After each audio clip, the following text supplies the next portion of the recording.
Pipariya buccal में रानी अवंतीबाई लोधी की प्रतिमा अनावरण कार्यक्रम में पहुंचे जीतू पटवारी। बहुरीबंद तहसील के ग्राम पिपरिया बाकल में ओबीसी महासभा के तत्वावधान में वीरांगना रानी अवंतीबाई लोधी के बलिदान दिवस पर प्रतिमा अनावरण का कार्यक्रम आयोजित किया गया था, जिसमें बतौर मुख्य अतिथि कांग्रेस प्रदेशाध्यक्ष जीतू पटवारी, कांग्रेस की राष्ट्रीय प्रवक्ता साध्वी साधना भारती ने शिरकत की। पानी गिरने के कारण कार्यक्रम तय समय से 1 घंटे विलंब से शुरू हुआ। पानी गिरने के बावजूद कार्यक्रम में काफी लोगों की भीड़ देखने को मिली। हेलीकॉप्टर से पहुंचे जीतू पटवारी। पीसीसी चीफ जीतू पटवारी 2 बजे हेलीकॉप्टर से सभा स्थल पर पहुंचे। हेलीपैड जहां पर कांग्रेस जिला अध्यक्ष कुंवर सौरभ सिंह, ओबीसी महासभा के कार्यकारी प्रदेश अध्यक्ष राकेश लोधी सहित कांग्रेस व ओबीसी महासभा के कार्यकर्ताओं द्वारा भव्य स्वागत किया गया। पिपरिया तिराहा में किया मूर्ति का अनावरण। हेलीपैड में कार्यकर्ताओं के द्वारा स्वागत के पश्चात जीतू पटवारी व साधना भारती मूर्ति अनावरण स्थल पिपरिया तिराहा पहुंचे, जहां पर पूजा पाठ के बाद अतिथियों द्वारा वीरांगना अवंतीबाई की मूर्ति का अनावरण किया गया। ये रहे मंचासीन। प्रदेश कांग्रेस अध्यक्ष जीतू पटवारी, सुश्री साधना भारती प्रवक्ता राष्ट्रीय कांग्रेस, पूर्व विधायक एवं जिला कांग्रेस अध्यक्ष कुंवर सौरभ सिंह, कार्यक्रम संयोजक प्रदेश अध्यक्ष ओबीसी महासभा राकेश सिंह लोधी, जिला अध्यक्ष शहर अमित शुक्ला, धर्मेंद्र कुशवाहा, पूर्व विधायक निशित पटेल, जनपद पंचायत अध्यक्ष लालकमल बंसल, जिला पंचायत सदस्य अजय गोटिया, सरपंच श्रीमती पानबाई लोधी, व्रज विहारी पटेल, गिरधारी लाल पटेल, डाके एल जैन ब्लॉक कांग्रेस अध्यक्ष संतोष पटेल, नरेंद्र सैनी, नीरज पटेल, उत्तम पटेल, पूर्णेंद्र पटेल, जयहर सिंह पटेल, नारायण पटेल, कार्यक्रम के आयोजक राजेश पटेल सहित ओबीसी महासभा व कांग्रेस कार्यकर्ता उपस्थित रहे। मंच का संचालन संयुक्त रूप से गोविंद पटेल, गंगाराम पटेल द्वारा किया गया। वीरांगना अवंतीबाई लोधी की प्रतिमा अनावरण के पश्चात मंच को संबोधित पीसीसी चीफ जीतू पटवारी, कांग्रेस प्रवक्ता साधना भारती, कांग्रेस जिलाध्यक्ष कुंवर सौरभ सिंह, ओबीसी महासभा के कार्यकारी प्रदेशाध्यक्ष राकेश लोधी, धर्मेंद्र कुशवाहा, जनपद पंचायत अध्यक्ष लालकमल बंसल, जिला पंचायत सदस्य अजय गोटिया ने किया। सभी के उद्बोधन का वीडियो अब देखिए।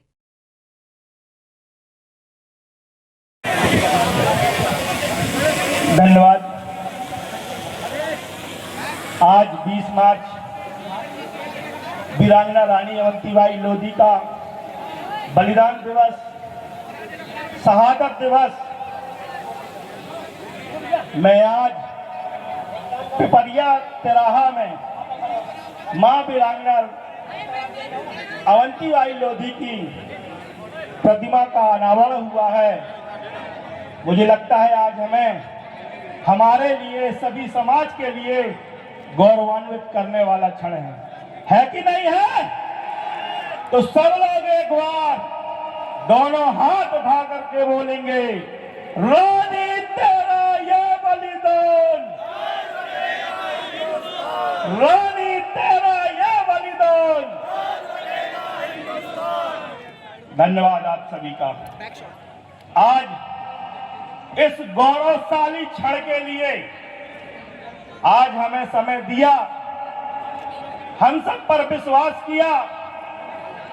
युवाओं के, किसानों के, मजदूरों के, दलितों के, पिछड़ों के, सबके नेता माननीय सम्माननीय बड़े भाई जीतू पटवारी जी आज हमारे बीच में, हमारी बड़ी बहन, बहुत दिनों से जिसे आप लोग चाह रहे थे सुनना, सदैव मोबाइलों में सुना है, हमारी बड़ी बहन दीदी साधना भारती जी आज हमारे बीच में, जो इस गौरवमयी क्षण हमारे बीच में आया, जिसकी शुरुआत जिन्होंने राशि चबूतरे के लिए दी, परम सम्माननीय, सब लोग जानते हैं, देश भर में विख्यात हैं, वकील आदरणीय विवेक तनखा जी, सांसद जी, हमारे बीच में पूरे देश में हम सब की अलग जगाने वाले, हकों की हिस्सेदारी की बात करने वाले हमारे बड़े भाई आदरणीय धर्मेंद्र कुशवाहा जी, माननीय हमारे यहाँ के जिला अध्यक्ष माननीय बड़े भैया सौरभ भैया, हमारे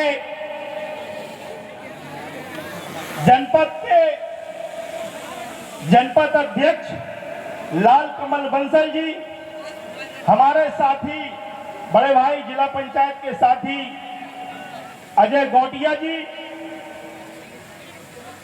माननीय पूर्व जिला पंचायत सदस्य हमारे यहाँ के श्री देव सिंह पटेल जी, माननीय हमारे जवाहर सिंह ठाकुर साहब, माननीय ब्रजलाल लोधी जी, माननीय गोविंद भैया, हमारे साथ में संतोष भाई, आदरणीय संतोष यादव जी, आदरणीय ओम प्रकाश लोधी जी, आदरणीय वान सिंह ठाकुर जी, आदरणीय छतर सिंह लोधी जी, माननीय हमारे पवई से आप सभी लोग जानते हैं दादा को, माननीय गिरधारी लाल दादा जी, माननीय हमारे बड़े भाई शहर के जिला अध्यक्ष अमित शुक्ला जी, आदरणीय हमारे मार्गदर्शक डॉक्टर साहब जो आप लोगों को रात दिन सेवाएं देते हैं, डॉक्टर KL जैन साहब, हमारे बड़े भैया नारायण सैनी जी, आदरणीय ताम सिंह जी, आदरणीय शिव कुमार जी, आदरणीय लटोरी लाल जी, और हमारे डीठी क्षेत्र से हमारे 63 गांव के अध्यक्ष, हमारे सामने पाटन क्षेत्र से दिख रहे हमारे भैया विक्रम सिंह जी, कटनी से खूब सारे आदरणीय लोग आए हैं। सम्मानीय मंच और मैं सभी आदरणीयों को चाहता था कि मंच में आए जो दूर से आए हैं, हमारे दमोह से, पवई से, पन्ना से, रीठी से, रेपरा से, सिहोरा से सब, लेकिन बारिश आज फिर अगली परीक्षा ली। आज 12-11 बजे तक जब रात के हम लोग टेंट लगा के गए तो टेंट रात के 2 बजे हवा चली, तूफान चला, बारिश हुई, हम सब विचलित हुए, लेकिन मां वीरांगना रानी अवंतीबाई और आप सभी लोगों के आशीर्वाद से आज वो गौरवशाली जिसका हम दिन का इंतजार कर रहे थे कि वीरांगना रानी अवंतीबाई जो तिराहे में है उसका नाम वीरांगना रानी अवंतीबाई से लिया जाए, वो तिराहा कहलाए, वो क्षण हमारे पास में है। मैं कहना चाहता हूं कि आज शहादत दिवस में हमारे लाखों करोड़ों पुरखों ने अपने खून पसीना से इस आजादी की लड़ाई में अपने प्राणों को निछावर किया। 1842 में से लेकर 1857 की क्रांति तक में कितने सारे महापुरुषों ने जब लड़ाई लड़ी, अपने प्राणों को निछावर किया, तब जाके आज यह देश हमारा आजाद हुआ। लेकिन आज हमारी मातृशक्ति बैठी है, हमारे बड़े भाई बुजुर्ग बैठे हैं। आज देखिए हमारे महापुरुषों को जिन्होंने इस देश की आजादी के लिए अपने प्राणों को निछावर कर दिया, आज वही देश की पूंजीपति के लोगों के पास में हमारे देश को बेचा जा रहा है। आज रेल हो, रोड हो, जहां देखो उस तरीके से प्राइवेट सेक्टर में हमारे देश को गिरवी रखा जा रहा है।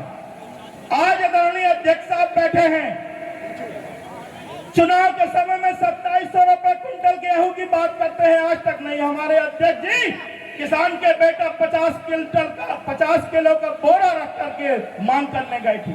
मुझे लगता है आज हम सामाजिक न्याय की बात करते हैं, कई लोग मुझे कहते हैं कि कांग्रेस में हो, क्या कर रहे हो।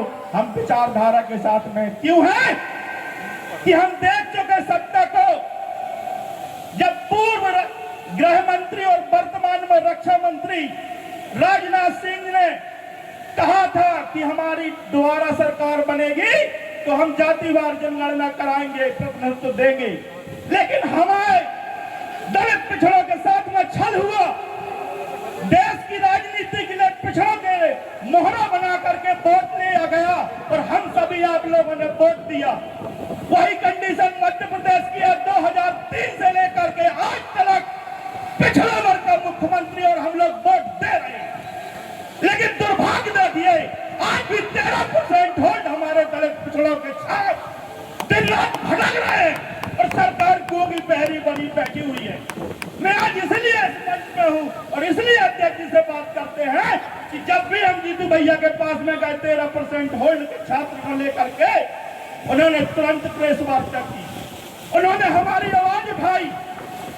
माननीय राहुल जी, जो डॉक्टर साहब भीमराव अंबेडकर बाबा साहब ने हमें संविधान लिखा, 340 आर्टिकल लिखा, काशीराम ने नारा दिया, जिसकी आबादी जितना हक, उससे आगे निकल करके आज माननीय राहुल गांधी जी कह रहे हैं कि देश में आपकी जितनी आबादी है उसका हक आपको मिलना चाहिए। मिलना चाहिए कि नहीं मिलना चाहिए? मिलना चाहिए। अगर हमारे दलित पिछड़ा की आवाज, हिस्सेदारी, देश का विपक्ष का नेता और भविष्य के प्रधानमंत्री अगर राहुल जी हमें हिस्सेदारी की बात कर रहे हैं तो हम आप उनका साथ में रहेंगे कि नहीं रहेंगे? फिर यह तो नहीं होगा, चूंकि 2 बार 57 लोग बना लिए, तिवारा सत्ता बना लिए, लेकिन दुर्भाग्य देखिए आज 13% होल्ड हमारे यहां भी है। अगर डबल इंजन की सरकार है, अगर सरकार चाहे तो लोकसभा का सत्र चल रहा है, लोकसभा सत्र बुला करके जैसे संशोधन करे हैं संविधान में, संशोधन करा करके इच्छा शक्ति उनके पास में हो तो संख्या के अनुपात पर हिस्सेदारी उन्हें देना पड़े और दे देते, लेकिन नियत में खोट है। मैं आज पुनः, चूंकि दीदी बैठी है, माननीय अध्यक्ष जी बैठे हैं, इन्हें सुनना है, दीदी की हमारी बहुत लालसा है, मैं आप सभी लोगों से यही कहना चाहता हूं कि दलित पिछड़े की बात, किसान, मजदूर, सबकी बात माननीय जीतू पटवारी जी कर रहे हैं। हमारी बहनें भी ठगी हुई है, लेकिन आज माननीय अध्यक्ष जी आपको विश्वास दिलाएंगे हमारी हक हिस्सेदारी की। हमारे पुरखों ने खून पसीना देकर बलिदान दिया है, लेकिन हमारी समाज आज भी पीछे बैठी हुई है। आज उनकी कोई बात अगर कर रहा है तो बड़े विश्वास के साथ में उनके साथ में हमें कंधे से कंधा मिलाकर खड़े होना पड़ेगा। खड़े होंगे कि नहीं? तो मैं पुनः ज्यादा कुछ न बोलते हुए, रानी तेरा ये बलिदान, रानी तेरा ये बलिदान। बहुत बहुत धन्यवाद। आज रानी अवंतीबाई लोधी के पुण्यतिथि पर उपस्थित क्रांतिकारी युवा कांग्रेस के प्रदेश अध्यक्ष परम श्रद्धेय सम्मानित जीतू पटवारी जी के मैं उनके सेवा सादर जोहार करता हूं। कार्यक्रम के अध्यक्षता कर रही हैं सम्मानित हमारे परम श्रद्धेय बहन दीदी साधना भारती जी को मैं सेवा सादर जोहार करता हूं। एवं कार्यक्रम में जो आज पूरे मध्य प्रदेश में दलित पिछड़ों को उनके हक को अधिकार दिलाने के लिए ग्वालियर से चल के आए भाई हमारे धर्मेंद्र कुशवाहा जी को तालियों से स्वागत करते हैं। आज इस कार्यक्रम को, इस बहुरी वन में एक नया रूप देने वाले, इन लोगों को जगाने वाले इस कार्यक्रम के संयोजक हमारे सम्मानित राकेश भाई लोधी को मैं सादा सेवा जोहार करता हूं। आज हमारे जिले के कांग्रेस के सम्मानित जिलाध्यक्ष सौरभ सिंह जी एवं हमारे जनपद के अध्यक्ष सम्मानित कमल बंसल जी एवं हमारे शहर के शहर अध्यक्ष सम्मानित अमित शुक्ला जी एवं हमारे सभी सम्मानित मंच को मैं सेवा सादर जोहार करता हूं एवं मातृशक्ति पर पितृशक्ति को मैं सेवा सादर जोहार करता हूं। साथियों आज हम रानी अवंतीबाई लोधी को क्यों याद करते हैं? क्योंकि उस समय इतना दमन होता था, अंग्रेजों की सरकार थी। रानी अवंतीबाई लोधी जुझार सिंह के यहाँ लोधी कहाँ पैदा हुई थी, 127 एकड़ के जमींदार थे। उनका विवाह रामगढ़ मंडला के डिंडोरी में लक्ष्मण सिंह लोधी कहाँ विवाह हुआ था और 33 वर्ष तक लक्ष्मण लोधी रामगढ़ के शासन थे और उनके पति का नाम विक्रमादित्य था, उनके बेटे का नाम था शेर सिंह अमान सिंह था। साथियों जब हमारे देश में अंग्रेजों की हुकूमत थी तो मंडला के राजा शंकर साहेब की अध्यक्षता में रानी अवंतीबाई लोधी को पूरा कारभार संभाला गया और कहा गया कि जितने भी रियासत और जितने भी राजा हैं आप उनको संदेश देने का काम करिए और गोपनीय ढंग से महल में बैठक होती है। साथियों बैठक होने के बाद रानी अवंतीबाई लोधी ने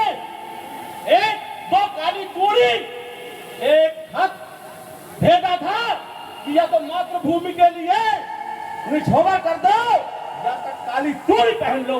साथियों, आज समय वही आ गया है कि जिस तरह से असंतावन की लड़ाई शहीद वीरांगना अवंतीबाई लोधी के चरणों में नमन करते हुए आज बड़ा फिर एक बार हर्ष का विषय बन रहा है। प्रदेश के मुखिया प्रदेश अध्यक्ष आदरणीय जीतू जी पटवारी जी का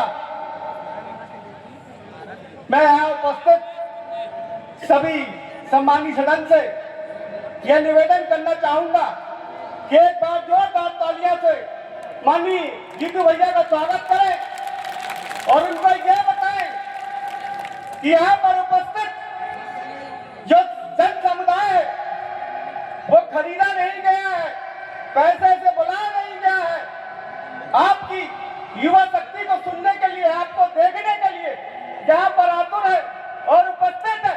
एक बार फिर से जोरदार तालियां बजाकर जीतू भैया का स्वागत करें और एक क्रांति की शुरुआत करें। वो क्रांति जो 1857 में हुई थी और एक क्रांति आज इस कटनी जिले में होगी। इस क्रांति के लिए मैं उपस्थित यहाँ पर सभी जितने हमारे भाई जो दूर दूर से आए हुए हैं, जो हमें अपना सहयोग प्रदान किए, उनके लिए मैं बहुत हृदय से आभार करता हूँ क्योंकि समय बहुत कम है। माननीय जीतू पटवारी जी को बोलना है। बहुत बहुत धन्यवाद। के रूप में हम लोग सामाजिक न्याय सम्मेलन के रूप में आज सब लोग इकट्ठे हुए। उस कार्यक्रम में सामाजिक न्याय के नेता और पिछड़ों की आवाज बड़े भाई जीतू पटवारी जी देश में सामाजिक न्याय की एक नारी शक्ति के रूप में जो पिछड़ों की आवाज को बुलंद करती रही हमेशा, हमारी बहन साधना भारती जी, तमाम इस कार्यक्रम के आयोजक खासकर राकेश लोधी जी, गोटिया साहब, बंसल साहब, नारायण पटेल जी और ओबीसी महासभा के तमाम जिलाध्यक्ष जो यहाँ पे आए हुए, इस कार्यक्रम के लिए बहुत बहुत धन्यवाद। कि देखिए इस देश में जिस प्रकार से लोगों को तोड़ के रखा है और ऐसे लोग कम मिलेंगे जो जोड़ने का काम करते हैं, मैं उनका भी धन्यवाद देता हूं। दोस्तों, पूरे देश के अंदर हमने आज से 2018 से सामाजिक न्याय की लड़ाई के लिए आवाज लगाई थी और ये बात कही थी कि पूरे देश के अंदर इतना बड़ा 65% आबादी पिछड़ों की है और हमारी गिनती नहीं है, हमारी पहचान नहीं है। लेकिन सामाजिक न्याय के नेताओं ने जिस प्रकार से आवाज को बुलंद करते हुए संसद में लड़ाई को लड़ा और जाति गणना के लिए किया, लेकिन सरकार को झुकाने का भी काम किया। लेकिन सरकार ने नरेंद्र मोदी जिस प्रकार से पिछड़े वर्ग के लोग पिछड़ा वर्ग का बोलते हैं और दूसरे मोहन यादव जी जो 27% के लिए कहते हैं डंके की चोट पर दूंगा, लेकिन आज भी बड़े शर्म की बात लगती है कि 25 साल से ओबीसी का मुख्यमंत्री है, लेकिन हमें आज तक न्याय नहीं मिल पाया। और इस बात के लिए भी कोई दो राय नहीं है। जो लोग चाहे सामान्य वर्ग के हैं लेकिन सामाजिक न्याय के तौर पर अगर 27% देते हैं, हमें इस मन से स्वागत भी करना चाहिए। क्यों? देखिए आज पूरे देश में पिक्चर साफ होती जा रही है। जो लोग यूजीसी का विरोध कर रहे थे, वो जातिगत जनगणना का विरोध कर रहे थे, 27% आरक्षण का विरोध कर रहे थे, वो आपको और पहचानने की जरूरत है कि कौन हमारा है कौन नहीं है। इस देश में मालिक हम और हमारा अधिकार नहीं मिल रहा, ये दुर्भाग्य की बात है। लेकिन मैं एक बात जीतू भाई से भी कहना चाहता हूं। देखिए ये समाज पूरा वर्ग बैठा हुआ आपके सामने साहब, पर जिस समाज के नेता थे जिन्होंने मंडल को रोकने का काम किया था, आज उनके साथ ये समाज था, लेकिन आज बड़े कुछ इस मन से कहना चाहता हूं कि देखिए जो मंडल को रोकने वाले लोग थे वो कमंडल लोग आज खत्म हो रहा है उनका सामाजिक न्याय। लेकिन आपको विश्वास दिलाना होगा, इस मंच से विश्वास दिलाना होगा, जो साहब कांसीराम जी कहते थे, जिसकी जितनी संख्या भारी उनकी उतनी हिस्सेदारी। इस बात को आपको इस मंच से कहना होगा। और मैं आप लोगों से भी कहना चाहता हूं कि सामाजिक न्याय की लड़ाई में और जातिगत जनगणना की लड़ाई में और यूजीसी की लड़ाई में जो लोग आपका साथ देंगे, जो सामाजिक न्याय देंगे, उनके साथ आपको खड़े डॉक्टर साहब, आज के कार्यक्रम में मंचासीन हमारे प्रदेश अध्यक्ष आदरणीय जीतू भाई, हमारी राष्ट्रीय प्रवक्ता आदरणीय साधना दीदी, हमारे सुसनेर से पधारे हुए विधायक आदरणीय बापुना जी, हमारे राजगढ़ के जिला पंचायत अध्यक्ष आदरणीय सोनिया जी, ओबीसी समाज के आदरणीय कुशवाहा जी, इस कार्यक्रम के आयोजक राकेश जी, और सबसे महत्वपूर्ण इस बारिश के बाद इस गर्मी में यहाँ पधारी हुई बड़ी संख्या में कार्यकर्ताओं, साथियों और परिवार के लोगों का आना। साथियों, जिस कार्यक्रम में हम लोग उपस्थित हुए हैं, इसकी शुरुआत हमारे, जब मैं पहली बार इस क्षेत्र में आया तो मुझे यहाँ पे जगह नहीं मिल रही थी। तब खमरिया के आदरणीय अनार सिंह जी, अमान सिंह जी, पौड़ी के गजराज सिंह जी, सिवड़ी के रामकृष्ण जी, संतोष पटेल जी, कुछ लोगों ने मुझे यहाँ के बारे में बताया कि यहाँ हर बार चंदा होता है और छतरी बनती है वीरांगना अवंतीबाई लोधी की मूर्ति के। जब घूमा तो एहसास हुआ कि छतरी सिंदूरसी में बनी है पर मूर्ति नहीं लगी। उस दिन साथियों मैंने संकल्प ले लिया था कि जिस विभूति ने इस देश को आज़ाद करने के लिए न सिर्फ अपनी जान, अपना सर्वस्व निछावर किया है, उसको प्रेरणा स्रोत मान के अपन आगे चलेंगे। और ऊपर वाले ने हमारी सुनी और हम लोगों ने बाकल में एक मूर्ति का अनावरण किया, जिसका आदरणीय भी साधना दीदी ने होते हुए आएंगे यहाँ से। उसके बाद हमारे साथी उस समय के विधायक आदरणीय निषेध भाई, इनने एक मूर्ति का मुहाई में अनावरण किया। फिर रायपुरा में बीजेपी के द्वारा की। कुल मिला के गाड़ी चल निकली। साथियों, आप लोगों ने उस समय मुझ पर भरोसा किया है जिस समय मेरे पे कोई भरोसा नहीं करता था, और इतनी बड़ी संख्या में आज जो आप आए हैं, इसके लिए मैं बहुत बहुत हृदय से धन्यवाद करता हूं आप सबको। मैं आप सबको धन्यवाद इस बात के लिए करता हूं कि जो शहादत वीरांगना अवंतीबाई ने दी, मूर्ति बहुत महत्वपूर्ण नहीं है।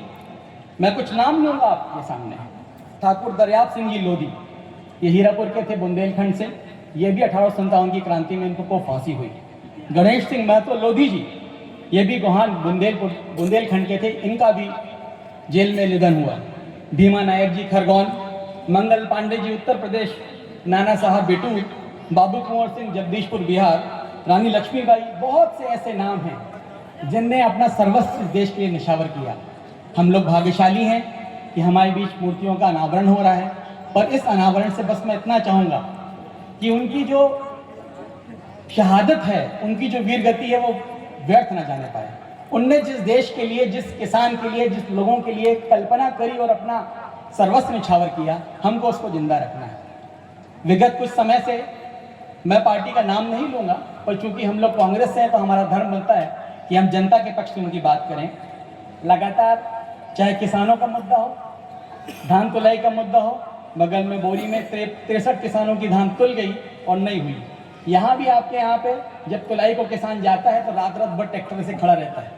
खाद के लिए हमारी लाइन लगती है, हमारा बच्चा स्कूल में पहुँचता है पर वहाँ मास्टर नहीं होता है। आप कितना भी आरक्षण दे दीजिए, दीदी मेरा बस आपसे ये कहना है, कितना भी आरक्षण दे दीजिए, अगर स्कूल में मास्टर नहीं होगा तो बच्चा किस नौकरी में जाएगा। एक तरफ प्राइवेट स्कूल है जहाँ एक विषय के लिए 2 मास्टर हैं, और एक तरफ हमारा स्कूल है जहाँ एक मास्टर 5 कक्षा के बच्चों को रोक के रखा है बरेली की तरह। जैसे गांव पे ढोर ना भगे, वैसे 5-5 क्लास के बच्चों को रोक के रखा है। हम जब तक अपने बच्चों को आगे नहीं निकालेंगे, हम इसका लाभ नहीं ले पाएंगे। साथियों, राहुल गांधी हमारे नेता यही कह रहे हैं कि जब तक समाज मजबूत नहीं होगा, जब तक एससी मजबूत नहीं होगा, जब तक एसटी मजबूत नहीं होगा, जब तक ओबीसी मजबूत नहीं होगा। देखिए, मैं अगर पानी पी लूं तो मेरा पेट भरेगा, पर क्या मेरे एक बोतल के पानी पीने से जितने लोग बैठे इनका पेट भर जाएगा? मैं जानना चाहता हूं क्या इनका पेट भर जाएगा? जो कांग्रेस की परिकल्पना है, जो राहुल गांधी जी की कल्पना है, आपको मजबूत करने की, आपको मजबूत देखने की, आपके खेत में ज्यादा फसल होने की, आपके बच्चे पढ़े, इंजीनियर, डॉक्टर बने, नेता बने, आगे बढ़े। मेरा सिर्फ आपसे आवेदन है, निवेदन है कि इस शहादत जो आज 3 मूर्तियां हमारे क्षेत्र में लगी हैं, अपन ओबीसी महासभा के माध्यम से आदरणीय कुशवाहा जी से हम निवेदन करेंगे। बहुत से और ऐसे ओबीसी समाज के लोग हैं, आपके लोधी समाज के लोग हैं जिनने अपनी शहादत दी। मैं उन सबको अपन याद करेंगे और अपन सब लोग मिलकर एक ऐसा भारत का निर्माण करेंगे जैसा आप चाह रहे हैं, जैसा राहुल गांधी जी की परिकल्पना है। और हम सब मिलकर निश्चित रूप से, हमने 4 साल संघर्ष किया, 4 साल मेरे पास विधायकी रही, मुझे एक सरकार की तरफ से आपके लिए सहयोग नहीं मिला। और वर्तमान में जो लोग विधायक सांसद बैठे हैं वो आते भी नहीं और आप उनको वोट देते हैं। साथियों, बंटने की जरूरत नहीं है। मैं पुनः आप सबको पुनः बार बार धन्यवाद करूंगा। आप लोग इतनी संख्या में आए, आप लोग मुझे अपना परिवार, अपना घर समझते हैं, मैं भी आपको समझता हूँ। जाति से मैं क्षत्रिय हूँ, पर आप लोगों ने इतना स्नेह और प्यार दिया है कि मुझे भी अपनी लोधी बना दिया। बहुत बहुत धन्यवाद। भारत माता की जय। मंच पर उपस्थित मध्य प्रदेश कांग्रेस कमेटी के अध्यक्ष मेरे बड़े भाई परम आदरणीय जीतू पटवारी जी, परम आदरणीय राकेश सिंह लोधी जी, परम आदरणीय सौरभ सिंह जी, परम आदरणीय पानबाई लोधी जी, परम आदरणीय दुर्जन सिंह लोधी जी, परम आदरणीय ब्रजलाल पटेल जी, परम आदरणीय गंगाराम लोधी जी, परम आदरणीय विजय पटेल जी, परम आदरणीय रमेश पटेल जी, मेरे पिता लोधी राजेश राजपूत जी, परम आदरणीय धर्मेंद्र कुशवाहा जी, मंच पर उपस्थित सभी आदरणीय गण और इस ग्राम पिपरिया बाकल के सभी मेरे परिवार के सदस्य समान जनों, मैं सर्वप्रथम भारत के प्रथम स्वतंत्रता संग्राम की प्रथम अमर शहीद मातृशक्ति महारानी वीरांगना अवंतीबाई लोधी जी के चरणों में श्रद्धा से नमन करती हूँ, शत शत नमन करती हूँ। और मैं आज इस पिपरिया की पवित्र भूमि को प्रणाम करती हूँ। मैं जिला कटनी की इस पवित्र भूमि को प्रणाम करती हूँ। मैं बुंदेलखंड की पवित्र भूमि को प्रणाम करती हूँ, क्योंकि बुंदेलखंड मेरे पूर्वजों की जन्मभूमि और कर्मभूमि रहा है। दमोह लोकसभा के पथरिया से मेरे पूर्वजों का संबंध रहा है। और इसीलिए मैं हमेशा कहती हूँ कि अगर माननीय उमा भारती जी बुंदेलखंड की बड़ी बेटी है, तो ये लोधी साधना भारती भी इसी बुंदेलखंड की छोटी बेटी है। और आज ये छोटी बेटी आपके बीच में आई है, सीधा संवाद करने के लिए आई है। हमारे संसार में 2 प्रकार के प्राणी होते हैं, एक बुरे प्राणी, एक अच्छे प्राणी। बुरे प्राणियों की क्या कुंठाएं होती हैं, क्या धारणाएं होती हैं, और अच्छे प्राणियों की क्या भावनाएं होती हैं, क्या साधनाएं होती हैं, इस बात का साक्षात संस्कृत के श्लोक से होता है कि विद्या विवादाय धनम मदाय शक्ति परेशान पर पीड़नाय कलश शाद विपरीत मेतते ज्ञानाय दानाय च रक्षणाय ज्ञानाय दानाय च रक्षणाय। अर्थात अगर बुरे प्राणियों के पास विद्या, धन और शक्ति आ जाए तो विद्या को विवाद में, धन को मद में और शक्ति को गरीब लोगों को सताने में लगा देते हैं। मगर अगर अच्छे प्राणियों के पास विद्या, धन और शक्ति आ जाए तो विद्या को ज्ञान के लिए, धन को दान के लिए और शक्ति को गरीब लोगों की रक्षा और सहायता में लगा देते हैं।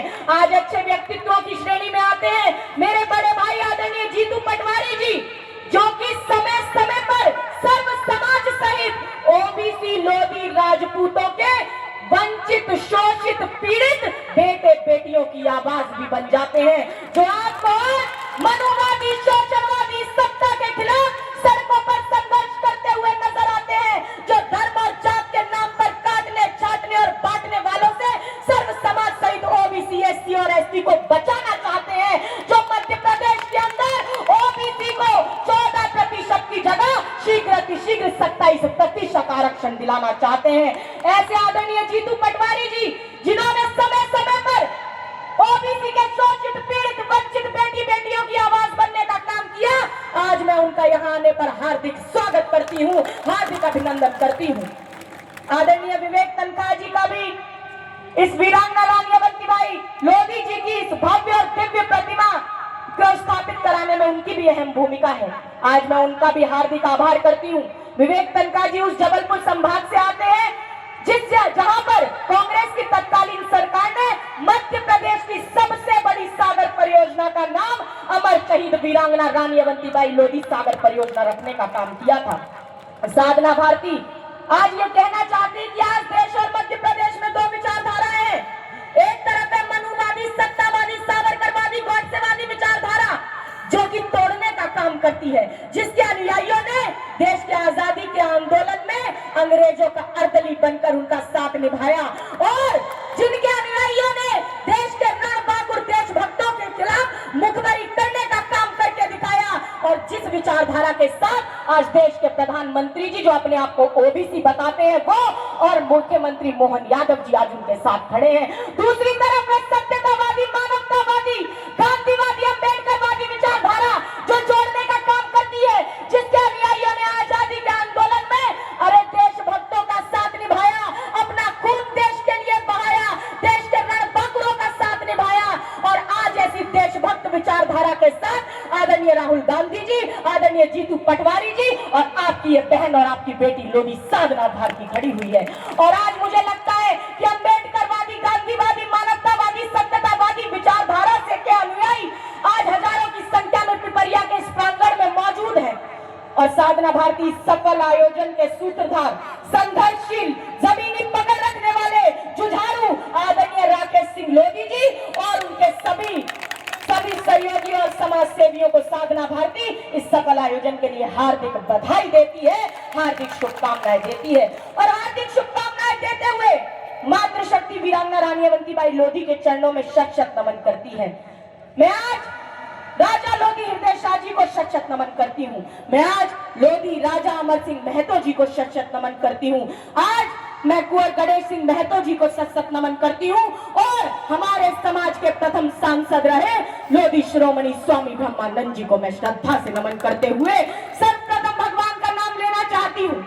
ऋग्वेद में एक मंत्र आता है, अग्नि मीड़े पुरोहितम यज्ञस्य मृत्युसम होतारम रत्न धातमम, ऋतुओं के निर्माता, इस जग के प्रकाशक उस परमात्मा को मैं बारंबार प्रणाम करती हूँ, शत शत नमन करती हूँ। और आज पिपरिया के लोगों से पूछने के लिए आई हूँ कि आखिर यज्ञ क्या है? क्या केवल हवन कुंड में आहुति डालना ही यज्ञ कहलाता है? नहीं, किसी भूखे को भोजन कराना भी यज्ञ कहलाता है, किसी प्यासे को पानी पिलाना भी यज्ञ कहलाता है, किसी राहगीर को राह दिखाना भी यज्ञ कहलाता है, किसी अशिक्षित को शिक्षित करना भी यज्ञ कहलाता है, किसी रोगी को निरोगी बनाना भी यज्ञ कहलाता है। अरे माता और बहनों का सम्मान करना यज्ञ कहलाता है, अपने माता पिता का आदर करना यज्ञ कहलाता है। और एक अमर शहीद वीरांगना रानी अवंतीबाई लोधी जी की मूर्ति का अनावरण करने के साथ साथ लोधी राजपूत समाज में राजनीतिक चेतना जगाने के लिए ऐसा आयोजन कराना महायज्ञ कहलाता है। उस महायज्ञ में हम आहुति देने के लिए आए हुए। और साधना भारती बताना चाहती है कि मैंने 2.5 साल की उम्र से अपने पिता लोधी राजेश राजपूत जी की उंगली पकड़कर देश भर के राजनीतिक, सामाजिक और धार्मिक क्षेत्रों के बड़े बड़े मंचों से हजारों जनसभा और रैलियों को संबोधित किया है। मैंने बचपन में आध्यात्मिक प्रवचन किए और आध्यात्मिक प्रवचनों के प्रतिफल के माध्यम से मैंने समाज सेवा के कार्य करने का काम किया। और मैं आपको बताना चाहती हूँ कि मैं वर्तमान में, जब मैं 2003 में सोनिया गांधी जी से पहली बार मिली थी तब उनकी विचारधारा से प्रभावित हुई और उस समय कांग्रेस ने अपने इतिहास और वर्तमान की सबसे कम उम्र की राष्ट्रीय स्टार प्रचारक बनाने का मुझे काम किया था। और आज आपकी ये बेटी लोधी साधना भारती कांग्रेस के इतिहास और वर्तमान की सबसे कम उम्र की राष्ट्रीय प्रवक्ता के तौर पर काम कर रही है। मैं रोज डेली टेलीविजन के माध्यम से, न्यूज चैनलों के माध्यम से, डिबेट के माध्यम से कांग्रेस की बात तो रखती ही हूँ, परंतु साथ ही साथ शोषित, पीड़ित, वंचितों के साथ होने वाले अन्याय के खिलाफ टीवी पर आवाज बुलंद करने का काम करने का कार्य करती हूँ। आज साधना भारती ये बताना चाहती है कि मैं भारतीय ओबीसी महासभा की मुख्य संयोजक भी हूँ, परंतु आज इस कार्यक्रम में मैं कांग्रेस की राष्ट्रीय प्रवक्ता के नाते नहीं आई हूँ। आज तो मैं लोधी राजपूत समाज की बेटी होने के नाते इस कार्यक्रम में आई हूँ। और लोधी राजपूत समाज की बेटी होने के नाते ही मैं आप लोगों से सीधी बात करने के लिए आई हूँ। मैंने 13 अगस्त 1999 को मात्र 5 साल की उम्र में संसद भवन पर हजारों किसानों के साथ गिरफ्तारी दी थी और गिरफ्तारी देते हुए कहा था कि 4 टन मन को गुनहगार बना देती है, बाप के बाप को बीमार बना देती है, भूखे पेटों को देशभक्ति सिखाने वालों भूख इंसान को गद्दार बना देती है, भूख इंसान को गद्दार बना देती है। मैंने 24 मई 2001 को उत्तर प्रदेश के रायबरेली के सकाव में आयोजित एक विशाल रैली को संबोधित करते हुए तत्कालीन केंद्रीय संचार मंत्री रामविलास पासवान जी से अनुरोध किया था कि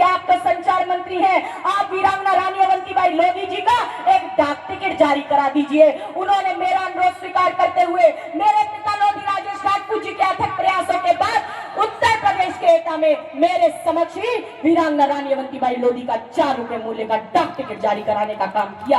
और मैं बताना चाहती हूँ कि मैं, क्योंकि कांग्रेस की राष्ट्रीय प्रवक्ता जरूर, परंतु आज जब लोधी राजपूत समाज की बेटी होने के नाते आपके बीच में आई हूँ, तो पहले समाज की बात यहाँ पर करने के लिए आई हूँ। मैं राजनीतिक भाषण नहीं दूंगी, परंतु आज राजनीतिक चर्चा जरूर करूंगी। मैं आपसे पूछना चाहती हूँ कि हम आए दिन रोज घटनाएं सुनते हैं। हमें मालूम है कि मध्य प्रदेश के, आपको ज्ञात भी होगा, मैंने इस घटना के बारे में लगातार न्यूज चैनलों पर भी बात की, धरना प्रदर्शन भी किया। मध्य प्रदेश के गुना लोकसभा क्षेत्र के अंदर, जहां से ज्योतिरादित्य सिंधिया जी सांसद हैं, उस क्षेत्र के अंदर शिवपुरी में एक लोधी विकलांग बेटी का बलात्कार मंदिर के महंत ने करने का काम किया।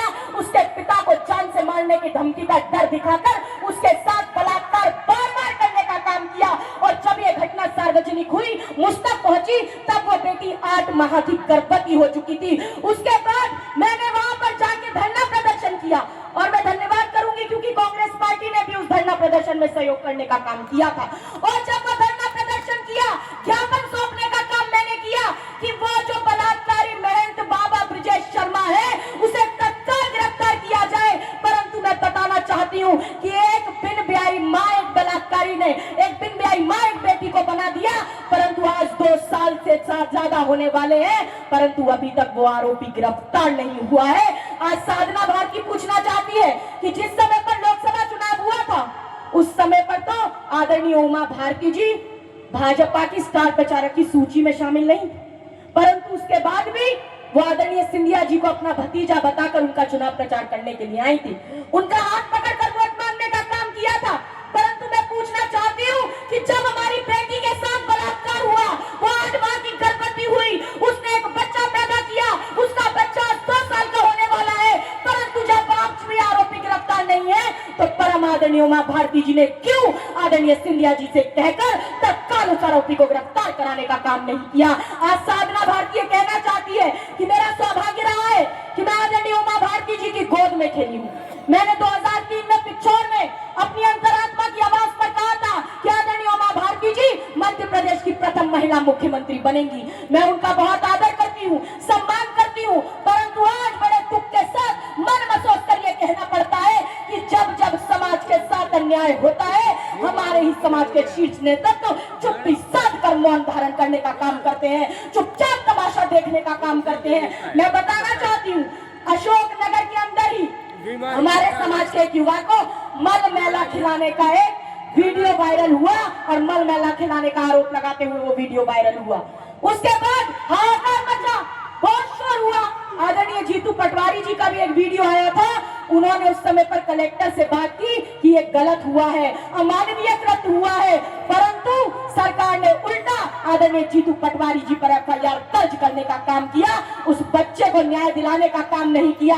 बहुत बड़ा धरना प्रदर्शन आदरणीय जीतू पटवारी जी ने किया, परंतु उसके बाद भी मैं पूछना चाहती हूँ कि आदरणीय जीतू पटवारी जी ने तो आवाज उठाई, परंतु उसी जिले के अंदर हमारे समाज के विधायक भी मौजूद थे, लेकिन हमारे समाज के विधायक ने वहां पर उस बच्चे के लिए आवाज उठाने का काम नहीं किया। आज साधना भारती ये पूछने के लिए आई है कि जब शिवपुरी के अंदर एक दिनेश लोधी को पुलिस के द्वारा बर्बरतापूर्ण पिटाई करके मार डाला जाता है, उसके बाद भी हमारे नेता चुप्पी साधने का काम करते हैं। आज साधना भारती पूछना चाहती है कि जब बाकल के मोहतरा के अंदर सुदामा बाई लोधी की मृत्यु हुई, तब साधना भारती ने आवाज उठाने का काम किया, मैंने सरकार से गुहार लगाने का काम किया। अरे आज भी 15 लोधी समाज के लोगों पर आज भी केस चल रहा है। साधना भारती पूछना चाहती है कि हमारे नेता आखिर कब तक चुप्पी साधने का काम करेंगे। आज साधना भारती इस पिपरिया के मंच से ये बोलना चाहती है, ये कहना चाहती है कि हमारे समाज के नेताओं को देखकर मुझे ऐसा लगता था कि हमारा समाज तो सनात है, हमारे समाज के ऊपर माननीय स्वर्गीय कल्याण सिंह बाबूजी कल्याण सिंह जी का हाथ है, हमारे समाज के ऊपर माननीय सुश्री उमा भारती जी का हाथ है, हमारे समाज के मंत्री है प्रहलाद पटेल जी, उनका हाथ है। अरे हमारे समाज के एक और मंत्री बन गए हैं धर्मेंद्र लोधी जी, उनका हाथ है। हमारे समाज में साक्षी महाराज जी है, उनका हाथ है। हमारे समाज समाज में और भी बड़े नेता हैं, उनका हाथ है और ये साथ देने का काम करेंगे। मुझे लगता था जिन जिन लोदियों को हम विधायक और सांसद बनाते हैं वो हमारा साथ निभाने का काम करेंगे, परंतु जब रोज इन घटनाओं को सुनती हूँ तब लगता है कि नेताओं के होने के बाद भी क्या ये सोचते हैं कि लोधी समाज को अनाथ बना के चले जाएंगे। परंतु साधना भारती आज ये कहना चाहती है, सभी कान खोलकर सुन लो, जब तक साधना भारती जिंदा रहेगी तब तक लोधी समाज सनाथ रहेगा, अनाथ कभी साधना भारती नहीं होगी। साधना भारती ये कहना चाहती है कि लगातार इस इलाके में भी लोधी बंधुओं के साथ अत्याचार होता है, अन्याय होता है। और आदरणीय जीतू पटवारी जी, आज मैं आपसे आश्वासन चाहती हूँ, क्योंकि मैं कांग्रेस पार्टी की राष्ट्रीय प्रवक्ता भी हूँ, आज आपको भी लोधी समाज का साथ देना होगा। जब जब हमारे समाज के साथ अन्याय होगा आपको आगे आकर हमारी लड़ाई को लड़ना पड़ेगा। साधना भारती यही कहने के लिए आई है, आज यही समझाने के लिए आई है कि आपको एकजुट होना होगा। साधना भारती कांग्रेस की राष्ट्रीय प्रवक्ता इसलिए ये बातें नहीं कह रही है, मैं तो डंके की चोट पर कहती हूँ और हमेशा अपनी बात को कहने का काम करती हूँ। और इसीलिए मैं कह रही हूँ कि जितने भी नेता हैं, हम जिन्हें लोधी समाज के नेताओं को वोट देकर विधायक और सांसद बनाते हैं, मंत्री बनाते हैं, तो हम उम्मीद करते हैं जब ये जीतकर सांसद विधायक मंत्री बन जाएंगे तो जब भी समाज के साथ अन्याय होगा तो आगे आकर ये हमारी लड़ाई लड़ने का काम करेंगे। लेकिन अगर ऐसे नेता अन्याय में हमारे लिए आगे नहीं आते हैं तो ऐसे नेताओं को लोधी समाज से वोट मांगने के लिए आने की भी जरूरत नहीं है। आज साधना भारती यही समझाने के लिए आई है, आपको यही बताने के लिए आई है कि मैं कांग्रेस पार्टी में हूँ तो मैंने अपना कर्तव्य निभाया। मैंने जब भी कांग्रेस पार्टी के शासन के मुख्यमंत्रियों से मांगे की, अनुरोध किया, तो उन्होंने उस अनुरोध को पूरा करने का काम किया। छत्तीसगढ़ के अंदर 30 मार्च 2022 को अमर शहीद वीरांगना रानी अवंतीबाई लोधी जी के बलिदान दिवस समारोह की अध्यक्षता करते हुए मैंने तत्कालीन मुख्यमंत्री छत्तीसगढ़ के भूपेश बघेल जी से अनुरोध किया था कि आप एक राज्य की कल्याणकारी योजना का नाम वीरांगना रानी अवंतीबाई लोधी जी के नाम पर रखने का काम कीजिए। और उन्होंने मेरा अनुरोध तत्काल स्वीकार करते हुए उसी मंच से 1 नवंबर यानी छत्तीसगढ़ स्थापना के दिवस अमर शहीद वीरांगना रानी अवंतीबाई महिला सशक्ति पुरस्कार देने की घोषणा की। महिला सशक्तिकरण पुरस्कार देने की घोषणा की। साथ ही साथ मैं बताना चाहती हूँ, जब आदरणीय सुशील कुमार शिंदे जी महाराष्ट्र के मुख्यमंत्री थे, मेरी उम्र बहुत कम थी, परंतु मेरे और मेरे पिता राजेश राजपूत जी के पास जागरूक सजातीय बंधु आए और उन्होंने कहा कि महाराष्ट्र के लोधी समाज का नाम राज्य की ओबीसी की सूची में नहीं है। तब मैंने आदरणीय सुशील कुमार शिंदे जी से अनुरोध किया कि आप राज्य की ओबीसी की सूची में आदरणीय हमारे जितने लोधी बंधु हैं उनका नाम डलवाने का काम कीजिए। उन्होंने मेरा अनुरोध तत्काल स्वीकार करते हुए महाराष्ट्र की राज्य की ओबीसी की सूची में लोधी बंधुओं का नाम महाराष्ट्र की सूची में डलवाने का काम किया। परंतु आज भी महाराष्ट्र के लोधी बंधुओं का नाम केंद्र की ओबीसी की सूची में नहीं है। उसके लिए मैंने 3 दिसंबर 2016 को धरना प्रदर्शन दिल्ली में किया। देश भर से लोधी बंधु उसमें सम्मिलित होने के लिए आए, परंतु आज साधना भारती बताना चाहती है कि मैंने प्रधानमंत्री जी को ज्ञापन सौंपा, परंतु उसी दौरान प्रधानमंत्री जी ने केंद्रीय मंत्रियों की बैठक बुलाई, 15 नई जातियों को ओबीसी की सूची में शामिल किया, परंतु महाराष्ट्र के लोधी समाज को उसमें शामिल करने का काम नहीं किया। और दुख की बात यह है कि उस समय केंद्रीय मंत्री पद पर हमारी परम आदरणीय सुश्री उमा भारती जी भी विराजमान थी। आज साधना भारती पिपरिया के मंच से केंद्र सरकार से आदरणीय नरेंद्र मोदी जी से मांग करती है कि आदरणीय नरेंद्र मोदी जी महाराष्ट्र के लोधियों का नाम केंद्र की ओबीसी की सूची में शामिल कराने का काम करने का काम करें। आदरणीय नरेंद्र मोदी जी अमर शहीद वीरांगना रानी अवंतीबाई लोधी जी के लिए के नाम से उनके सम्मान में 100 रुपए का स्मारक सिक्का जारी करने का काम करके दिखाएं। साधना भारती ये मांग करती है कि आदरणीय वीरांगना रानी अवंतीबाई लोधी जी की जन्मस्थली और कर्मस्थली जबलपुर से बालाघाट चलने वाली किसी भी एक एक्सप्रेस ट्रेन का नाम अमर शहीद वीरांगना रानी अवंतीबाई लोधी जी के नाम से रखने का काम करे। साथ ही साधना भारती मांग तो करती है, लेकिन मैं उम्मीद करती हूँ कि जब कांग्रेस सत्ता में आएगी तो आदरणीय जीतू पटवारी जी मेरी इस मांग को स्वीकार करेंगे कि जिस तरह एक अमर शहीद रानी लक्ष्मीबाई जी के नाम से झांसी का स्टेशन बना है, उसी तरह हमारी अमर शहीद वीरांगना रानी अवंतीबाई लोधी जी के नाम से जबलपुर के स्टेशन का नाम होना चाहिए। और जब कांग्रेस सत्ता में आएगी तो आदरणीय जीतू पटवारी जी ये वादा जरूर करके जाएं, आश्वस्त करके जाएं, क्योंकि जब जब मैंने कांग्रेस के नेताओं से अनुरोध किया है, मेरी मांगे मानी गई है और उम्मीद है ये मांग भी मानी जाएगी।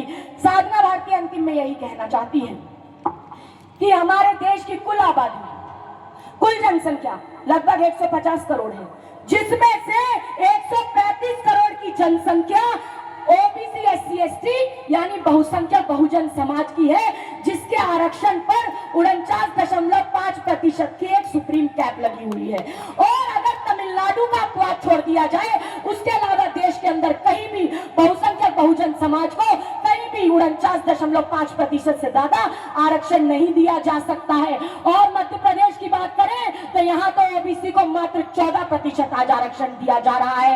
परंतु आज ओबीसी जाग रहा है, मुट्ठी भर मनुवादियों की आज अंधभक्ति त्याग रहा है और इसीलिए आज ओबीसी को अरे मुट्ठी भर मनुवादियों की धुन पर नाचने वाले, कठपुतली की भांति नाचने वाले अरे ऐसे नालायक नेता नहीं चाहिए। आज ओबीसी को अपनी धुन पर नचाने वाले, लोकतांत्रिक अधिकार दिलाने वाले, न्याय की लड़ाई लड़ने वाले अरे नायक नेता ही चाहिए और नाम के नहीं काम के ओबीसी नेताओं की आवश्यकता है।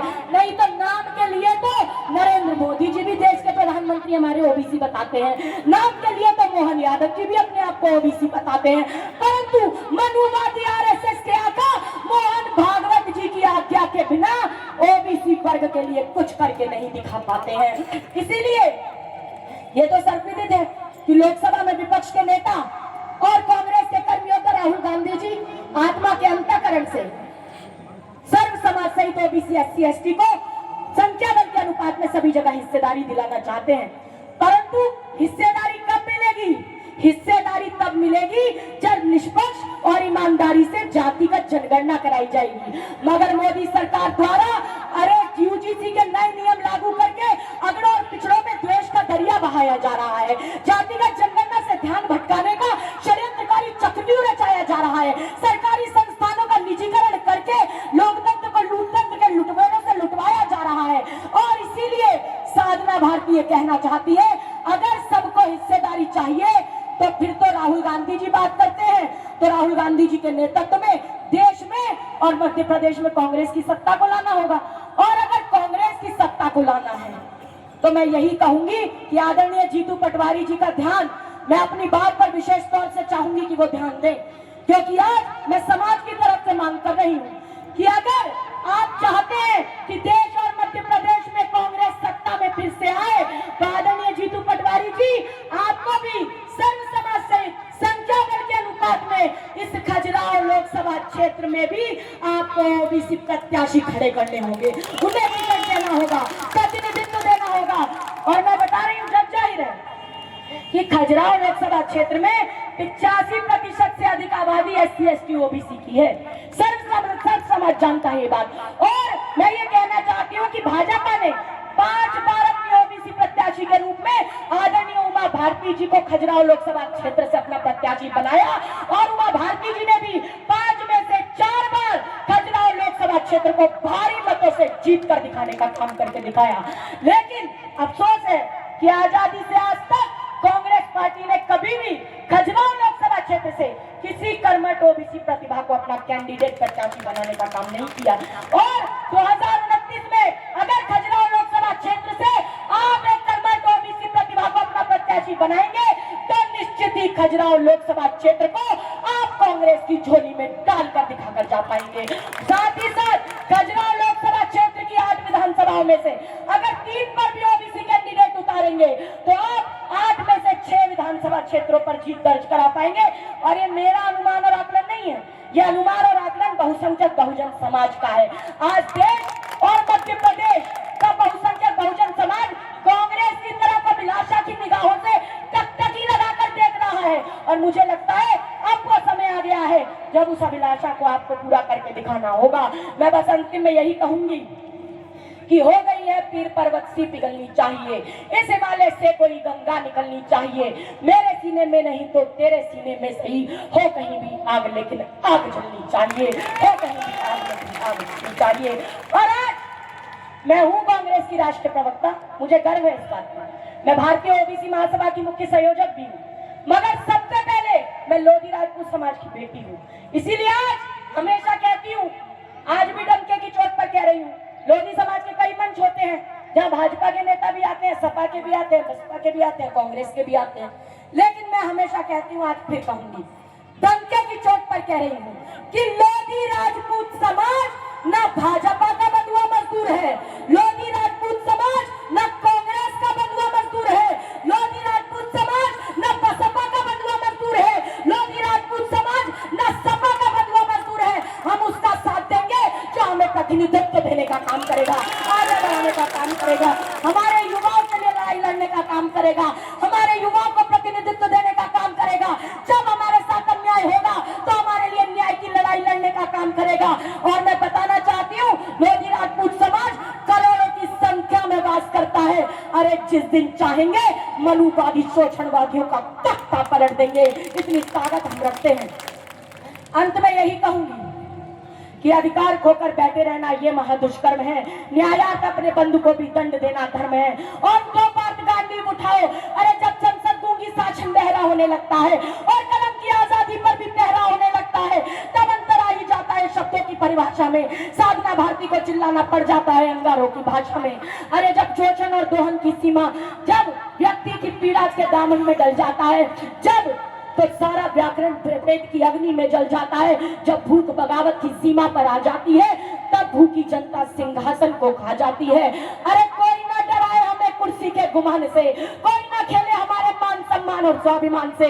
हम शोषित पीड़ित पीढ़ियों की आंसुओं की आग हैं, आदियों के अड्डों पर जलते हुए चिराग हैं। किसी राजा या रानी के डमरू नहीं है हम, अरे दरबारों की नर्तकी के घुंघरू नहीं है हम, सत्ताधीशों के तुला के पट्टे नहीं है हम, कोठों की तवाइफों के दुपट्टे नहीं है हम तो करोड़ों लोधी राजपूतों की रक्षा और सुरक्षा करने वाली तलवार और ढाल है हम। और आज लोधी राजपूतों को बहुजनवादी चक्र सुदर्शन लेकर अड़ना होगा। और अगर अपने लोकतांत्रिक अधिकार पाने हैं तो मुट्ठी भर मनुवादियों से अब महाभारत लड़ना होगा। संघर्षों की बेला आई, लोकतंत्र देरा दुआई, स्वाभिमान से वही जिएगा जिससे कीमत गई चुकाई। तो अंत में कहूंगी, मेरी पीढ़ी वालों जागो, तरुणाई नीलाम ना हो और इतिहासों के शिलालेख पर अब यौवन बदनाम ना हो, अब यौवन बदनाम ना हो। बोलने के लिए बहुत बड़ा शब्दकोश है, परंतु समय कम है।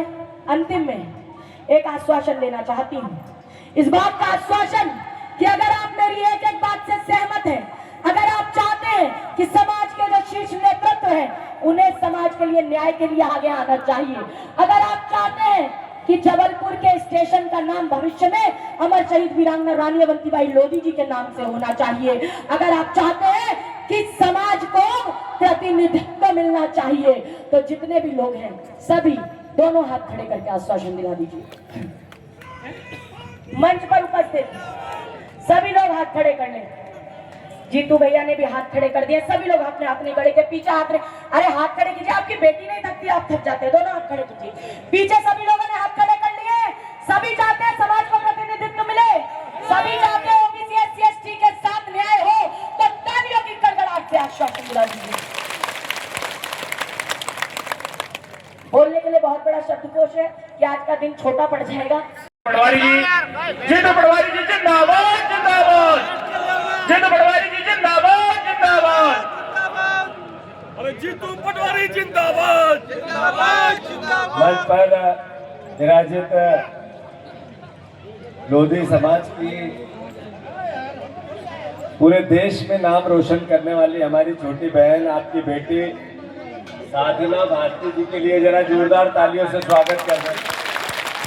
पीछे तक वो जो छांव में बैठे हैं झाड़ के नीचे, उनसे भी आग्रह जरा हमारी बेटियां साधना भारती के लिए जोरदार तालियों से स्वागत कर रहे हैं।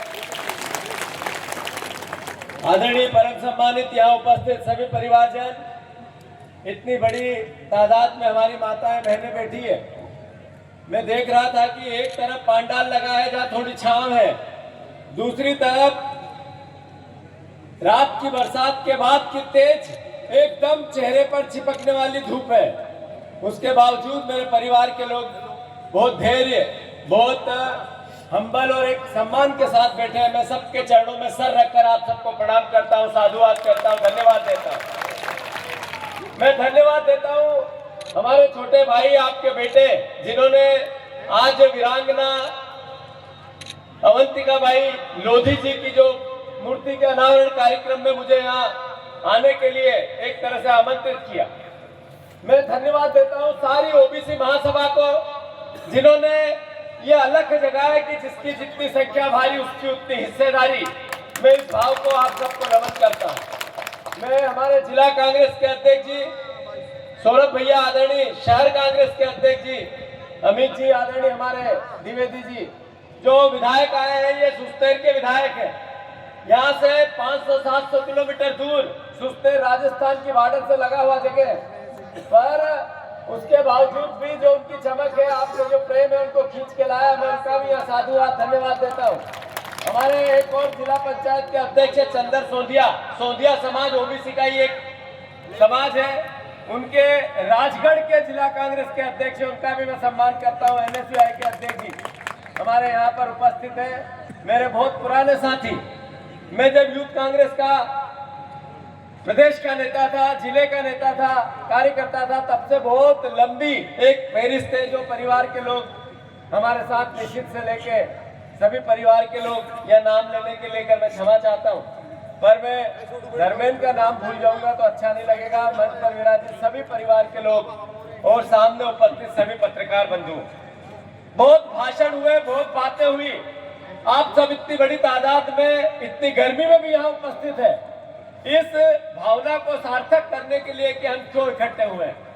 आदरणीय साथियों, माताएं, बहनों, युवा परिवार के मेरे दोस्तों, देश की आजादी की पहली प्रथम लड़ाई की नायिका वीरांगना जिनकी मूर्ति का अनावरण हम सबने किया। आप देखो कि महारानी अवंतिका बाई की लोधी की जो शहादत थी, वो आजादी कब मिलेगी उस समय के दीवानों को नहीं पता था, आजाद कराने वाले स्वतंत्रता संग्राम सेनानियों को नहीं पता था। 100 साल से ज्यादा वो यात्रा चली। उस यात्रा में कई परिवार के लोगों ने अपना दम तोड़ दिया, देश के प्रति अपने सब कुछ नेछावर करने के साथ प्राण को भी नेछावर कर दिया। 100 साल बाद देश आजाद हुआ 1947 में। तब हमारे महापुरुषों ने एक सपना देखा कि ऐसा भारत बने जिसमें समानता हो, राजनीतिक, आर्थिक और सामाजिक समानता भी हो, सबका सम्मान हो, हर हाथ को काम मिले, काम का पूरा दाम मिले, हमारे बेटों को रोजगार मिले, कोई इलाज बगैर मरे नहीं, शिक्षा में सबका हक हो, सबको नौकरी में समानता हो, ऐसा देश बने जो स्वर्ग जैसा देश हो।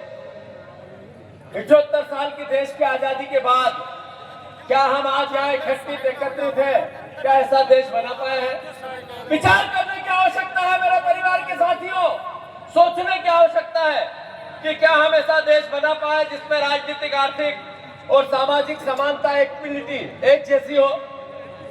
उत्तर मिलेगा नहीं। राहुल गांधी जिन्होंने जातिगत जनगणना की बात की, जातिगत जनगणना क्या है?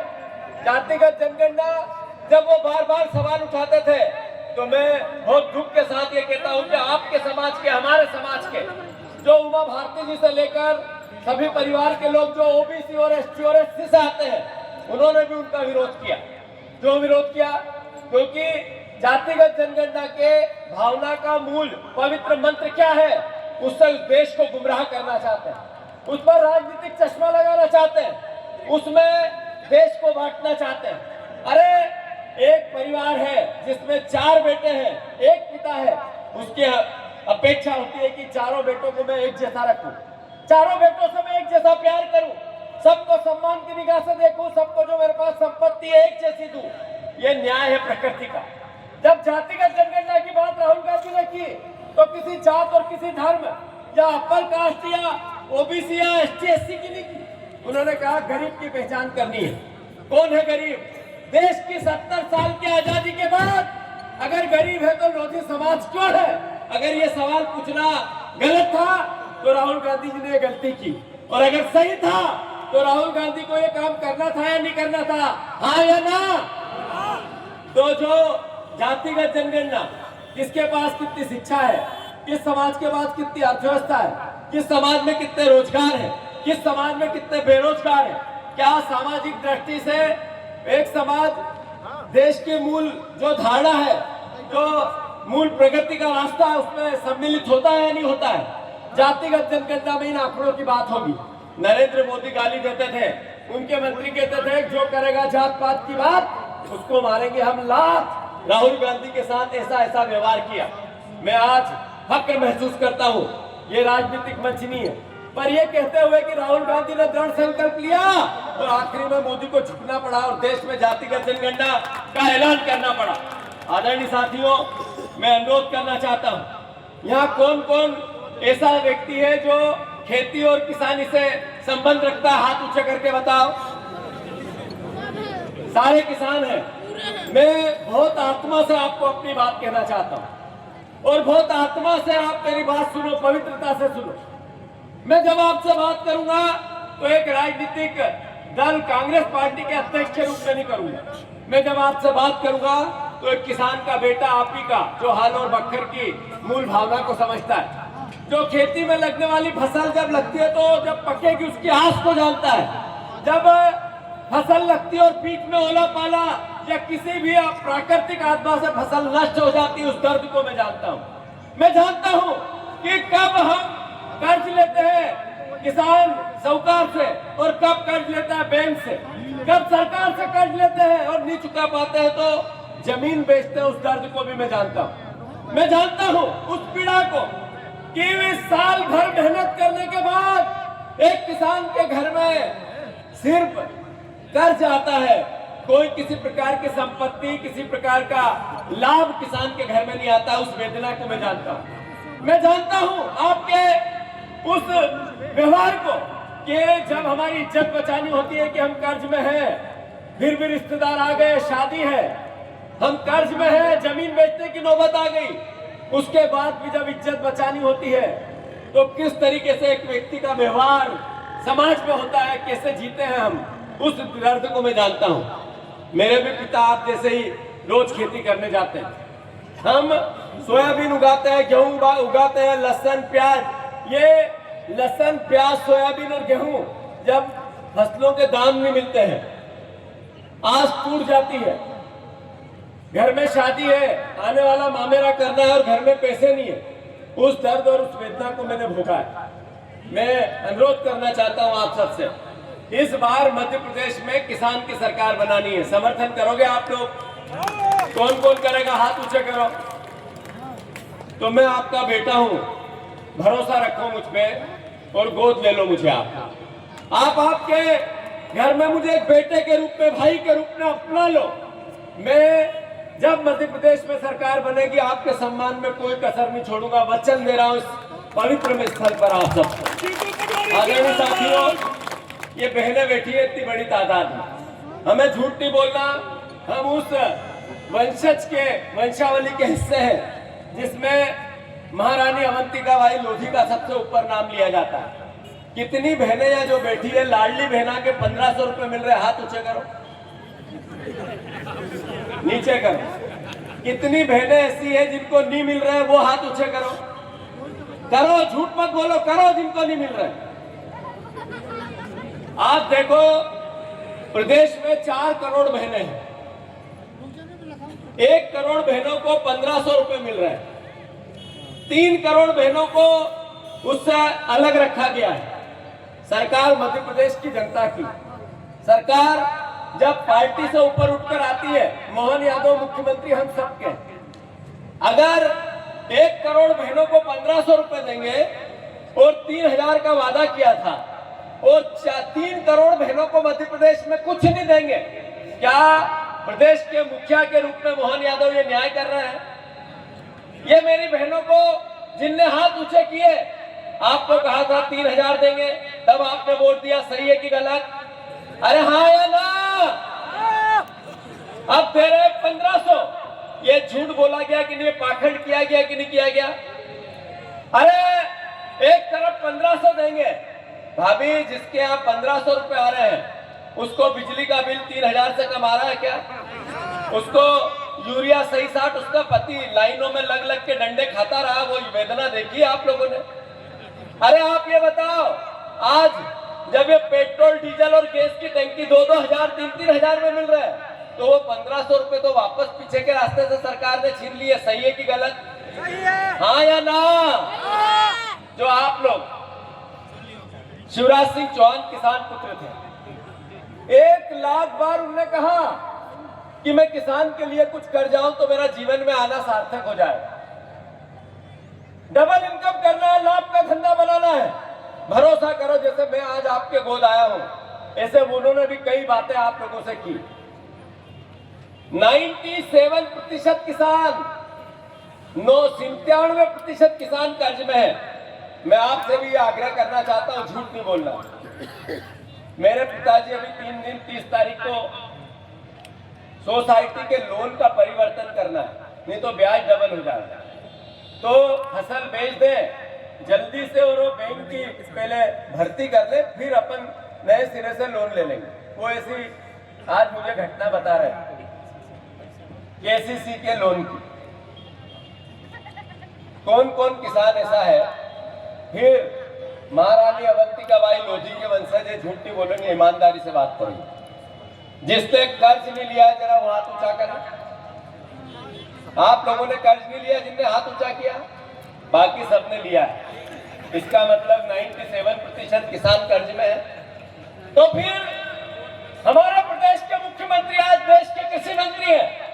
20 साल से इस बात के वोट किए, पिछला चुनाव हुआ तो मोदी गारंटी दी कि 3100 का धान खरीदेंगे। इसलिए 3100 में धान बेचा, जरा हाथ ऊंचा करें। सवाल है, जब 2700 रुपए गेहूं की बात हुई थी, हमने वोट दिया, सरकार चुनी, बीजेपी के कमल के फूल को चुना, और फिर 2700 के जब दाम की बात हमने गेहूं की तो मुख्यमंत्री मुझे कहता, अरे मूर्ख। भाषण में मुझे मूर्ख कहा, उन्होंने गालियां दी। अगर उनके गाली देने के बाद भी, इतने बड़े पद की गरिमा को खोने के बाद भी, अगर मैं किसान की लड़ाई नहीं लड़ूं तो फिर इस अनावरण में मेरा आना सार्थक नहीं होगा। मैं आग्रह करना चाहता हूं यहाँ उपस्थित परिवारजनों से, हम लेके रहेंगे 3100 के गेहूं के दाम, धान के 2700 के गेहूं के दाम, हम लेके रहेंगे 3100 के धान के दाम, हम लेके रहेंगे 6000 सोयाबीन के दाम, हम लेके रहेंगे किसान का ईमानदारी से एमएसपी का पैसा। किसान भाइयों, पूरे मध्य प्रदेश के किसान भाइयों, मैं आग्रह करना चाहता हूं, एक फसल ऐसी जो एमएसपी पे बिक्री हो तो भारतीय जनता पार्टी का एक नेता आके मुझे बता दे कि ये एमएसपी पे, मिनिमम सपोर्ट गारंटी पे हमने फसल बिकवा दी किसान की। अरे 20 साल से आपकी यहाँ सरकार है, 12 साल से मोदी की वहां सरकार है। लगातार प्रहलाद पटेल की बात आई थी, आदरणीय प्रहलाद पटेल जी, प्रहलाद पटेल जी ने मुख्यमंत्री बनाएंगे, उनको केंद्र के मंत्री थे, यहाँ विधानसभा का चुनाव लड़ाया और पूरे लोधी समाज में ये फैला दिया कि इस बार प्रहलाद पटेल मुख्यमंत्री बनेंगे। सही है कि गलत? सही है। और उनको भी ठेंगा दिखा दिया, उनके साथ भी धोखा किया। सही है कि गलत? तो लोधी समाज की पहचान अगर किसी चीज से होती है तो खेती और किसानी से होती है। जीतू पटवारी की पहचान किसी से होती है तो खेती और किसानी से होती है। क्या आप लोग मुझे गोद लेंगे? अरे लेंगे या नहीं लेंगे? मैं आपके गोद आना चाहता हूं। मुझे आप अपना हो, आपका बेटा हो, आपका नाम कभी खराब नहीं करूंगा। कोशिश करूंगा कि आपके सम्मान में अपना सब कुछ न्यौछावर कर दूं, पर खेती और किसानी का, खेतों और किसानों का सम्मान कैसे बढ़े इसका मैं प्रयास करूंगा। याद है आप लोगों को अशोक नगर की वो घटना जो अभी साधना बता रही थी? गजराज लोधी मेरे पास आया, ओरछा का राम राजा का मंदिर है, सरपंच साहब, सरपंच जी आपको कह रहा हूं, वहां पर आया और उसने कहा कि भैया आप मेरी बात सुनो। मैं जल्दी में था, लेट हो गया था, ग्वालियर में एक आंदोलन था। मैं जाने लगा तो चिल्ला के बोला, लोधी तो बहादुर होते हैं, कैसे किसी को भी कभी भी कैसे भी रोक लेते हैं। 200 किलोमीटर जीतू पटवारी जी मैं आपके पास आया इस आस में कि आप मेरे साथ न्याय करवाओगे और आप जा रहे हो, रुको। नेचुरल था, चिल्ला के बोल। मैं रुका, मैंने उसकी बात सुनी। जैसे उसने कहा मुझे मल खिलाया गया तो मैंने फिर और गंभीरता लाया और जाने के बजाय कुर्सी पे बैठ गया। वीडियो देखा था आप लोगों ने? वो वीडियो किसने किसने देखा था? हाथ ऊंचे करो। उस वीडियो में केवल अपेक्षा थी कि मैं कलेक्टर को इसकी वेदना सुनाऊं और उस वेदना से न्याय हो जाए। उल्टा क्या हुआ, उस गजराज और उसके पिता, उसकी माँ, उसके भाई को अरेस्ट कर लिया। रात भर में उससे एफआईआर लिखाया गया, मेरे खिलाफ एफआईआर कराई गई, फिर उसको गायब कर दिया। 6 महीने तक वो पुष्कर में रहा, उसके साथ 4 पुलिस वाले रहे। हमने जमानत नहीं कराई, हम गए थे वहां अशोकनगर, हजारों 50,000 से ऊपर लोग इकट्ठे हुए, जिसमें लोधी समाज के भी हजारों लोग थे, और हमने उस लड़ाई को पीछे नहीं हटे। अभी 5 दिन पहले, 8 दिन पहले वो गजराज फिर मेरे पास आया, उसका भाई भी आया, उनने एक एफिडेविट सीधे कोर्ट से लिखवा के लाया और उन्होंने कहा कि हमें पुष्कर ले जाया गया, आपके खिलाफ एफआईआर लिखाने पे मजबूर किया गया, एफिडेविट दबाव में लिखाया गया और मैं आपके पक्ष में फिर से बयान देना चाहता हूँ। मैंने कहा राजनीतिक लड़ाई नहीं है, ये सम्मान की लड़ाई थी। हम कोर्ट में आपका एफिडेविट पेश करेंगे। वो एफिडेविट मैंने लेके मेरे वकील को दिया। मतलब कुल मिलाकर उस गजराज के साथ अन्याय हुआ। तब उमा भारती जी को भी मैंने अपील की कि इसकी रक्षा करो। मैंने प्रहलाद पटेल जी को भी कहा कि इसकी रक्षा करो। मैं आप सबसे भी आग्रह करना चाहता हूं कि जब ऐसी कोई बात अन्याय और अत्याचार की होगी तो आपका बेटा आपके पास मिलेगा, आपका भाई आपके पास मिलेगा। और ये भी आश्वस्त करना चाहता हूं, राजनीतिक रूप से मान सम्मान की जहां तक बात है, जब मैं आपके गोद आया तो फिर आपका मान सम्मान रखना तो बड़े भाई का, पिता का, छोटे भाई का सम्मान रखना तो फिर बेटे की जिम्मेवारी होती है। सही है कि गलत? तो मेरी जिम्मेवारी कि लोधी समाज का हक और अधिकार, ओबीसी का हक और अधिकार, हमारे परिवारजनों के खेती, इसकी लागत और इसके मूल्य मिलने की लड़ाई मैं पूरी ताकत से लड़ूं। मैं आप सबको बहुत साधुवाद देता हूं कि इतनी गर्मी में आप सब इतनी चिलचिलाती धूप पे बैठे हैं। इस समर्पण को मैं मरते दम तक नहीं भूलूंगा, इस सम्मान को मैं मरते दम तक नहीं भूलूंगा। भारत माता की, भारत माता की।